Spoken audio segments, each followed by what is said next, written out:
Actually, now we're going to show you how to catch the jab. Actually, in boxing, it's called parrying. Peace. Welcome to another episode of the Parry, where we don't pull or duck no punches. And the parry is fundamental to boxing. You know what it is. Want to welcome all our followers, subscribers, supporters, and haters. Welcome back to another episode of the Parry Weekly Boxing Report. But first, let me just remind everybody to please jab that like button. Go ahead and uppercut that subscribe button, lead hook that share button, throw a combination at the notification bell so you can stay updated when we drop new content. And go ahead and drop the comment in the comment section. This is our weekly boxing news report. I guess first we could start with Munguia versus Canelo, which is happening on May 4th. Some people don't like this fight. Some people feel like he's ducking David Benavidez, which, you know, I would rather see that fight. But I will say I think people are underestimating this fight. I think this is a really good fight. I think Munguia is young, he's strong, he's hungry, and he believes in himself. I think he believes he can beat Canelo. So I'm actually intrigued by this fight, and I'm looking forward to it. I will be tuning in, watching that fight. I think that Munguia may offer some problems for Canelo earlier in the fight, but I think Canelo's expertise, his ability to slip punches and work the body, and you know, his craftiness as a veteran, you know, he should come out victorious in this fight, and hopefully we can get the David Benavidez fight after that. I believe David Benavidez is moving up to light heavyweight, but we'll get to that in a little bit. But yeah, I just wanted to briefly just put that out there. Canelo versus Munguia on May 4th on PBC, Amazon on Prime. So look out for that one. In other news, June 1st, according to Mike Coppinger, on a BETERBIEV BIVOL Undercard, they're looking to have, or they're finalizing deals between Deontay Wilder and Zhang, who both coming off losses to Joseph Parker. Joseph Parker put on a great performance, I think, against Zhang after being dropped twice. He still was able to pull out the victory. I think he was just a little bit more crafty, a little bit more active, and you know, I think he could have won the fight easily if it wasn't for those two knockdowns. But Zhang is he's a contender, big heavyweight, and Joseph Parker, I think, strung together two career-defining victories, and defeating Deontay Wilder, who we know is one of the most devastating punches of probably of our lifetime, but definitely of this era, and Zhang, who everybody was looking at as a top contender in the heavyweight division. He defeated them both back-to-back, so now Zhang and Wilder will be fighting. I think they was trying to get this fight done for the March card, for the undercard of Anthony Joshua versus Francis Ngannou. I think they was trying to get Zhang versus Wilder first, but they couldn't come to terms with Wilder. So in turn, Joseph Parker stepped in, and he fought Zhang and defeated him. So, you know, shout out to Joseph Parker. I would like to see what's next for him. But Zhang versus Deontay Wilder. I think it's both fighters coming off losses to the same fighter, so now we get these two guys matching up against one another. I also like this fight. I will say I didn't like this fight for Deontay Wilder back in March. I thought Zhang would probably provide a little bit too much problems for him in regards to his size, his weight. He hits hard, but I did think that Zhang would be there for Deontay Wilder's right hand. I still believe that, but I think both coming off losses, they're both going to be determined to win. So this should be a really, really rock'em sock'em type fight. Can't really give any predictions on it, man, but you know who I'm rooting for. I'm always Bomb Squad all day. Shout out Deontay Wilder. I like Zhang as well. I'm a big fan of Zhang. But I think this is a good fight, man. I think it's a good fight, both from coming off losses, and this should put them in position to step up and possibly get a title shot somewhere down the line. But also being discussed for the BIVOL BETERBIEV undercard is Filip Hrgovic versus Daniel Dubois. I like this fight, man. I really do like this fight. Dubois coming off a win against Jarrell Miller which that was a great fight. Stopped him, I believe, in the 12th round. Let me check. Yeah, in the 10th round, excuse me. TKO'd him in the 10th round. Jarrell Miller was talking all of that. You know what I'm saying? All that mess. It's my man Dubois said, I'm your daddy. You know what I'm saying? And go ahead and put a stop to him in the 10th round, man. In the excellent fight. You got Filip Hrgovic, who's 17-0, 14 knockouts. He put the first L on Zhang Zhang's resume. Filip Hrgovic is a real good fighter, man. Definitely moving up in the division. Possibly a title contender somewhere down the line. So I think the winner of this fight probably puts them in position to fight. After the undisputed championship is all settled between Fury and Alexander Usyk, and then possibly Anthony Joshua somewhere getting in the mix. And after all of that's cleaned up, they're gonna have to see one of these guys, Filip Hrgovic or Daniel Dubois. And I think Wilder Zhang is possibly right under that. Shout out to Turkey Al Sheikh, man. He's putting on some great fights out in Saudi Arabia, man. They putting the money up. They paying these guys. They bringing them out there, putting on the best fights, putting on the best cards, man. So far, the cards he's been putting together has been excellent cards, man. So I'm looking forward to that card, man. Plus, you got BETERBIEV versus BIVOL for the light heavyweight undisputed light heavyweight championship, man. So, and then you got David Benavidez coming up there in the mix. It's about to get, those divisions is about to get hot up there, man. So I'm looking forward to that. And that's on the undercard. Yeah, like I said, Wilder, Zhang, Hrgovic, Dubois on the undercard June 1st for BIVOL versus BETERBIEV. But at least that's what's being discussed. Also, Tim Tszyu versus Sebastian Fundora for the vacant WBC title and the WBO title, which is held by Tim Tszyu. Keith Thurman was injured, I believe, a torn bicep or something to that effect. It's unfortunate, man, because Keith Thurman, and those who are fans of Keith Thurman, we want to see him back in the ring. He hasn't fought in some time. I believe the last fight he had was against Mario Barrios, if I'm not mistaken, and it was he won the fight, but it wasn't his greatest performance. He kind of squeaked through at the end and took that fight.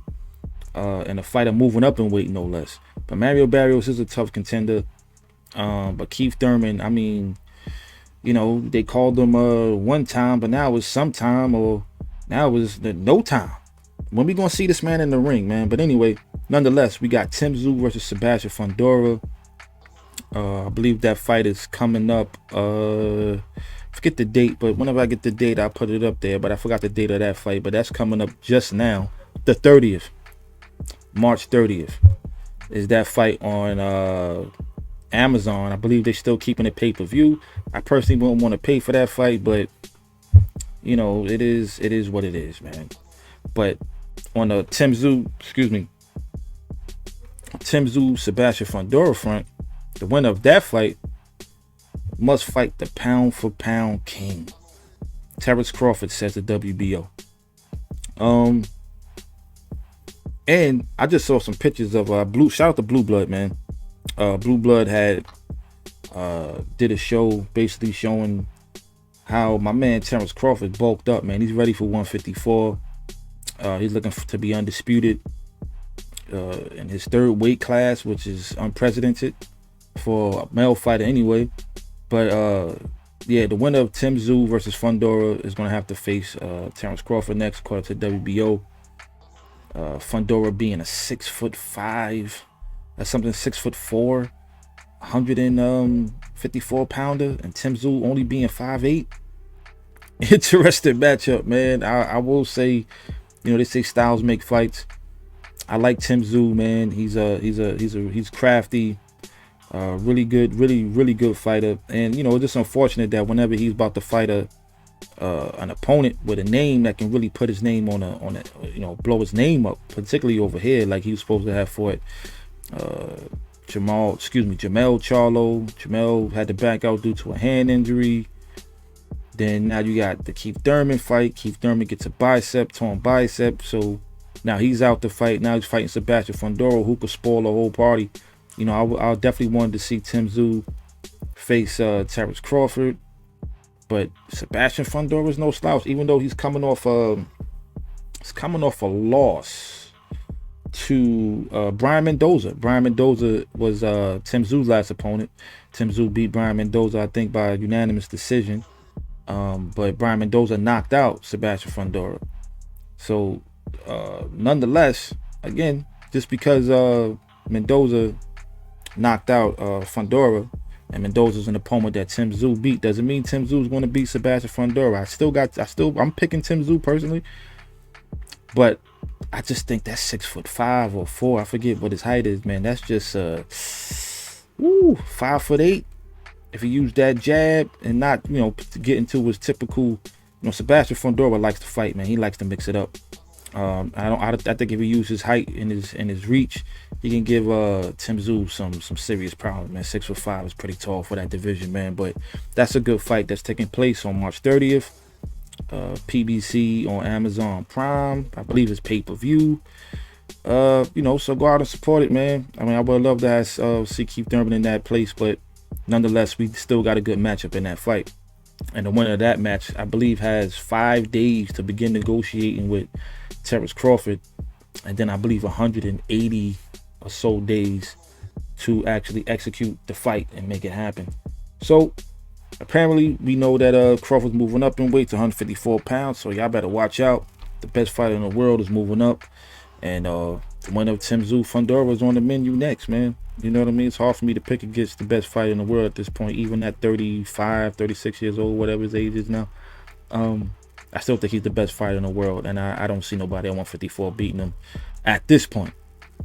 What we got next? Tank Davis versus Frank Martin on June 15th. Reportedly is being negotiated or being finalized. This fight is being finalized for June 15th. On the undercard, they're looking to put David Benavidez versus Alexander Vajdik. Hopefully I'm saying that right. You know, Tank Davis 29-0, 27 KOs. His last fight excuse me, was April of last year against Ryan Garcia, who he won by knockout. He'll be fighting Frank the Ghost Martin, man. I like this kid, man. I really do. He's coming out of the Errol Spence Man Down Promotions. He's 18-0 with 12 knockouts. His last fight against I can't say homeboy name. Don't even get me trying to pronounce that, y'all. Artem Harutyunyan. Yeah, that guy. He beat him by unanimous decision. If I'm not mistaken, that fight wasn't the greatest, but nonetheless, I think this is Tank Davis can't sleep on this kid, man. I believe Frank Martin is a southpaw as well. He's 29, grown man, fit. I mean, the kid is chiseled, man. I really do like this fight. I mean, of course, everybody was calling for would rather see him fight fighters like Shakur or Devin Haney, but nonetheless, I think him fighting a slick black fighter, which is something we haven't seen yet from Tank Davis, him fighting a slick black fighter, at the same time another southpaw, and a grown man like him, man. You know what I mean? He's not moving up in weight. They're in the same weight class. I believe they sparred before, so there's a little rivalry going on there. So definitely tuning into this one. But when you have but on the undercard of that, you got David Benavidez moving up to light heavyweight. He's 28-0 with 24 knockouts. His last fight, where he absolutely dog walked Demetrius Andrade. Before that, he beat Caleb Plant, another good fighter. And because I believe, you know, because he couldn't get the Canelo Alvarez fight, he decided to move up, man. He's not gonna wait on Canelo. Canelo clearly would rather fight some other people. I ain't gonna call him a duck, but you know, if it looks like one, if it quacks like one, it might be one. But David Benavidez being 28-0, 24 knockouts, moving up to fight Alexander Vajdik. This guy, his last fight was against Isaac Rodriguez. He knocked him out in the second round. His resume, well, he fought Arthur BETERBIEV. You know, he's been in the ring with BETERBIEV. He got knocked out. He's 20-1, 16 knockouts. Varsdik is a decent fighter, orthodox fighter, Ukrainian fighter. But I predict Benavidez probably the dog walk this one, man. Benavidez is one of the best fighters in the world. I got him in my, he's definitely in the top 10, probably in my top 5 pound for pound list, man. I really, really like David Benavidez, and I think at light heavyweight he'd be a lot stronger, a lot more formidable. And if he's not getting the, if he's not getting the Canelo fight at, you know, at 160, at 160, 168. He's not going to fight him at light heavy either. So this may be a case where this is one of them fights that we never get, but you never know, because you know you got my man Turkey Out Shake willing to put the money out there to make these fights happen. Canelo said he won't fight David Benavidez for nothing less than 150, 200 million, which is weird to me, because if you're saying this fighter doesn't have any value and you know he hasn't fought anybody or anything to that effect, but you want 150 million to 200 million to fight him, sounds like you ducking him. But this is the fight, probably the biggest fight in the sport right now. Benavidez versus Canelo Alvarez, that is. But because he can't get that fight, he's moving up in weight, man, and I don't blame him, and don't wait around on him. Go up there, conquer the next division, the light heavyweight division. Hopefully he could get in line to fight a BIVOL. I believe he sparred Dimitri BIVOL before. I think I see some footage of that, him sparring BIVOL. So, you know, he's been in the ring with some of these guys in the division. So I think he goes up there and he conquers the division, man. And he you know, hopefully Canelo, if you want to dare to be great, Canelo, man, go fight this kid, man. Stop ducking him, man. This is the fight everybody want to see. This is the fight the world wants to see, man. David Benavidez versus Canelo Alvarez. But on the June 15th undercard to Tank Davis, Frank Martin, you have David Benavidez fighting Alexander Varsdik. I hope I'm saying that right. Varsdik. Pause. Anyway, just want to remind everybody, please jab that like button, uppercut that subscribe button, lead hook that share button, throw a combination at the notification bell, drop the comment in the comment section. You know what it is. This is the Parry Weekly Boxing Report. I am your host once again, Bomani UFG. You can follow us on Twitter, Instagram at the Parry 101. Also, we on TikTok at the .parry.101, at the Parry 101 on Thread, and all your social media outlets you'll find us at the Parry 101. We have a private Facebook group.